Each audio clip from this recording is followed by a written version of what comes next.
Janela de Overton. O que é isso?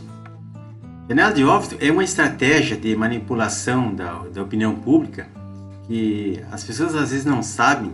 Muitas pessoas pensam que eu tenho opinião própria, mas não é nada disso. Às vezes a pessoa foi induzida a pensar de uma certa maneira por outros, ou pela mídia, ou por qualquer outra coisa, e pensa que tem opinião própria. E essa janela de Overton é chamada de janela de discurso ou janela social, está dentro do marketing, né? Ela descreve um conjunto de ideias que a população tolera, é o grau de aceitação que as pessoas têm de uma determinada opinião que a sociedade tem. E essa janela, ela registra como que a maioria das pessoas pensa em um dado momento histórico sobre determinado assunto, claro. Então, sobre determinado assunto, e tem assuntos que, todos eles, enfim, essa janela pode se deslocar, ou mais para lá, ou mais para cá, mais para frente, mais para a direita, mais para a esquerda, e vai de um extremo ao outro. Vai do inaceitável, quando a pessoa não aceita de jeito nenhum aquela ideia, até o extremo oposto, que é o aceitável, é o favorável. Não, concordo, é isso aí mesmo e tal. Então, essa janela, ela é uma faixa que concentra naquilo que a maioria das pessoas aceita. Tal coisa eu aceito, tal coisa eu não aceito. E essa aceitabilidade da opinião pública é que vai determinar a viabilidade política ou financeira de um fato, de uma ideia. Claro, exceto nas ditaduras, que não adianta ter janela de Overton, porque lá quem manda é o ditador. Eu quero implantar tal coisa, ou tal ideologia, ou tal regime, e eles implantam e pronto. Não existe opinião pública. Estou falando das sociedades livres e democráticas, que deveria ter essa janela de Overton. Depois vocês vão entender melhor esse assunto aí. Então, meus amigos, aqui estão as etapas da janela de Overton. Ela é distribuída em 5 etapas. A primeira etapa, como eu falei, é quando as pessoas aceitam a ideia. Não, é isso mesmo, é isso aí, é aceitável. A segunda janela aqui, a segunda faixa, diz assim, verossímil. Bom, aí é quando há uma discussão, vamos ter que pensar melhor, vamos estudar a ideia. Então é verossímil. A outra é a neutralidade. Quando as pessoas estão assim, sem opinião própria, estão em cima do muro, não tem opinião, não sabe se é para lá ou para cá, ou se aceita ou se não aceita. E a outra a outra faixa de probabilidade é quando a pessoa, não, isso aí, existe a possibilidade, quem sabe, vamos ver e tal. Inaceitável é quando não tem mais discussão. Não, realmente, nós decidimos que nós queremos isso e pronto. Muitas vezes essas situações são discutidas até com um plebiscito aí, como já aconteceu aqui no Brasil, que o povo vai lá e diz, nós não queremos tal coisa. E pronto, e é assim que fica decidido. Só que tem um problema, né, pessoal? Essa expressão aí, janela de Overton, foi criada por Joseph Overton, e ele era vice-presidente do Centro de Políticas Públicas de Michigan, nos Estados Unidos. Ele lidava com essa área de marketing, ciência política, etc. E uma das características que a janela de Overton prevê é que ela não é uma coisa fixa, ela é flexível, ela não é estática. Ela vai de acordo com a tendência da população ou do pessoal que manipula isso, a própria mídia, né? Então ela pode ser deslocada de uma aceitação das pessoas, ou para mudar a aceitação, ou para proibir, alguma coisa assim. Sempre é possível manipular a opinião pública. E eles, os especialistas, sabem que podem manipular a opinião pública para que aceite uma determinada coisa, ou para que não aceitem, que vá da situação aceitável até o inaceitável, ou vice-versa. E para tal, eles são usados vários mecanismos, aí, como os think tanks, aqueles que são aqueles tanques de ideias, os laboratórios de ideias, os institutos, as ONGs. Aqui no Brasil tem ONGs, tem Instituto Fernando Henrique, Instituto Lula, Instituto Perseu Abramo, tem ONGs, E são esse pessoal que trabalha em cima dessas mudanças aí, dessas janelas de Overton. E muito dinheiro público se gasta com essas coisas aí, né? Tudo é financiado, tudo é pago. Esses institutos que fazem pesquisa, isso aí, ganham muito dinheiro com isso aí.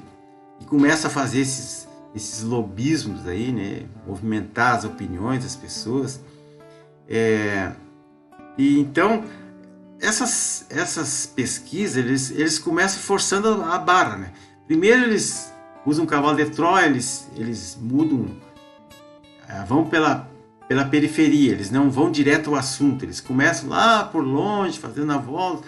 Quem sabe se a gente proíbe o tabaco no cinema, no restaurante, quem sabe a gente proíbe o fumo nos locais fechados ou nos locais abertos, e vão apertando, e vão indo.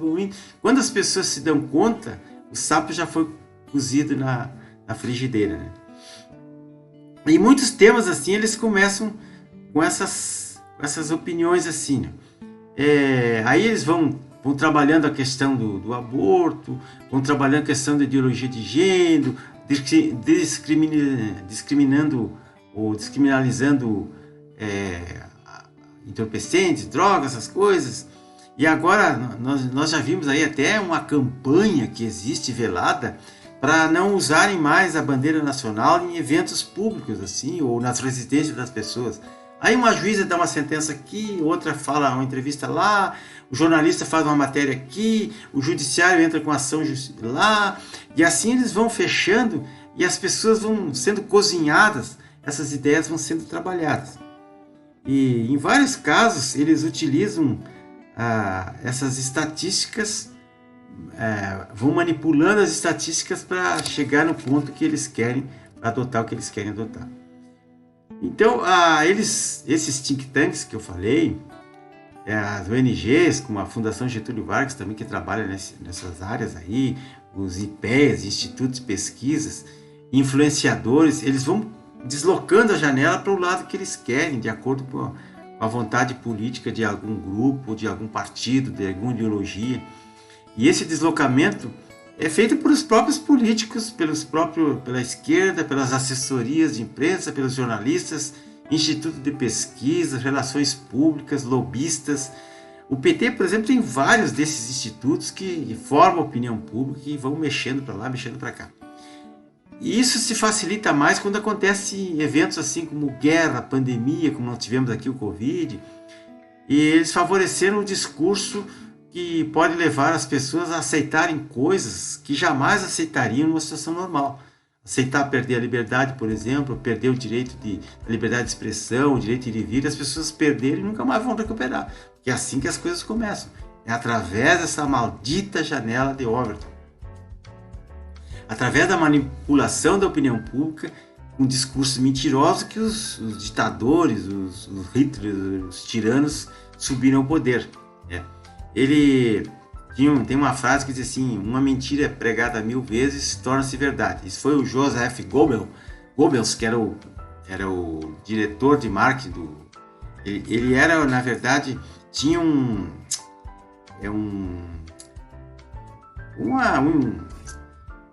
acho que era um ministério da propaganda que eles tinham lá, que só trabalhavam com isso. Eles conseguiram convencer o povo alemão de que eles eram uma raça superior, a raça branca ariana, e que eles tinham que eliminar as outras pessoas que eram inferiores. Então eles foram manipulando as consciências, a opinião pública, a ponto do que chegou aquilo ali.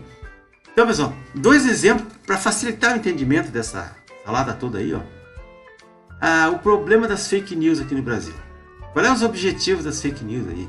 É censurar as ideias dos conservadores. É a primeira coisa. Tudo que o conservador falar é fake news.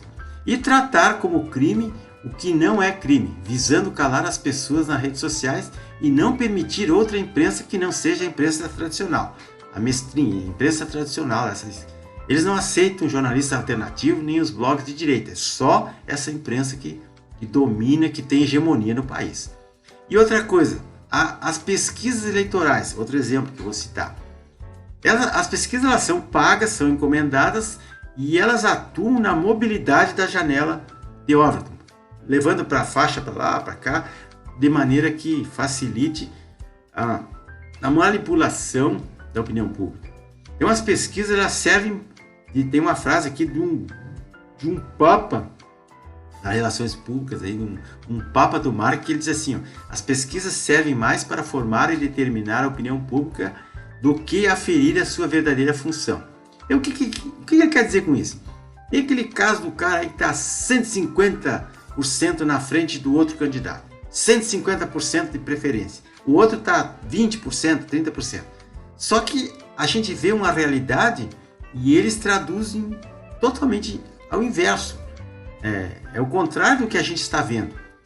Uma pessoa vai num comício, reúne 1 milhão de pessoas, mas ele está com 20% de intenções. O outro vai num comício, reúne 200 pessoas, mas ele está com 150% de intenções. Então isso aí é pura manipulação. É forma de determinar a opinião pública, manipular a opinião pública, fraudando dados, fazendo essas pesquisas que são, na verdade, encomendadas. E se eu pagar a pesquisa, se eu sou um partido ou um candidato, eu vou lá, pago o instituto, ele faz a pesquisa de acordo com como eu quero. Então a gente não tem que se basear nisso, tem que se basear no que você está vendo, na realidade, na verdade. Então, meus amigos, a situação é essa aqui, né? Nós estamos vendo isso, e eu deixo para vocês aqui, ó, esse livro aqui, A Janela de Overton, foi escrito por Glenn Becker. Esse cara, ele é um especialista, um profissional da área política, e esse livro é um best-seller. Ele vendeu milhões de cópias nos Estados Unidos, em Nova York principalmente, e ele descreve muitas coisas aí, ó, como é que, tanto em qualquer área, na educação, na política, no comércio, na vida pessoal, até na vida amorosa, é assim que funciona, essas manipulações aí, ó. A obra é fácil de ler, um livro de 300 páginas, ele é muito barato. Eu comprei num sebo por R$4 e ele está de graça na internet, aí, esse livro, A Janela de Overton, do Glenn Becker. E então, pessoal, eu recomendo a todos que leiam esse livro, vou deixar na descrição aqui. Se inscreva no meu canal, Sérgio Ramos da Extravox, vocês nunca vão ver esse assunto tratado por outra pessoa.